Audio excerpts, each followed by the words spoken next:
মেয়েদের প্রতি এত ঘৃণা কিসের আপনাদের? শুধু আপনি না, পৃথিবীর হাজার হাজার পরিবার, হাজার হাজার স্বামী, পিতা শুনলে মেয়ে সন্তান হওয়ার শুনলে তাদের চেহারা চেঞ্জ হয়, তার আচরণ চেঞ্জ হয়ে যায়। কেন? মেয়ে আমাকে অভিশাপ, মেয়ে আমাকে পাপ, অন্যায়। আপনি যে পৃথিবীতে দাঁড়ায় রয়েছেন না আছেন জীবিত, কার জন্য?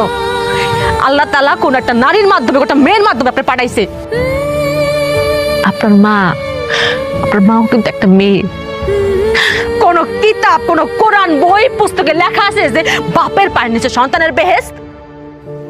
দেখছেন? দেখবেন না তো। লেখা আছে কোথায়? মায়ের পায়ের নিচে সন্তানের বেহেশত। সে মা একটা মেয়ে। আসলাম আর একটা কথা, আপনারা কি মনে করেন ছেলে সন্তান আমার খুঁটি, আমার শেষ প্রজন্মের খুঁটি? রিজিকের মালিক আল্লাহ। কার মাধ্যমে আল্লাহ খাওয়াবেন এটা একমাত্র আল্লাহ তাআলা ভালো জানেন। সেটা একটা ছেলের মাধ্যমে হইতে পারে, একটা মেয়ের মাধ্যমে হইতে পারে, যে কারোর মাধ্যমে হইতে পারে। কেউ কাউরে খাওয়াইতে পারে না। আল্লাহ পাক খাওয়ান কারোর মাধ্যমে হয়, কারোর উসিলা হয়।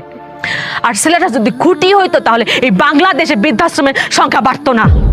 বাংলাদেশে এমন একটা বৃদ্ধাশ্রম খুঁজে পাবেন না যে বাপ মারে কোনো মেয়ে বৃদ্ধাশ্রমে দিয়েছে।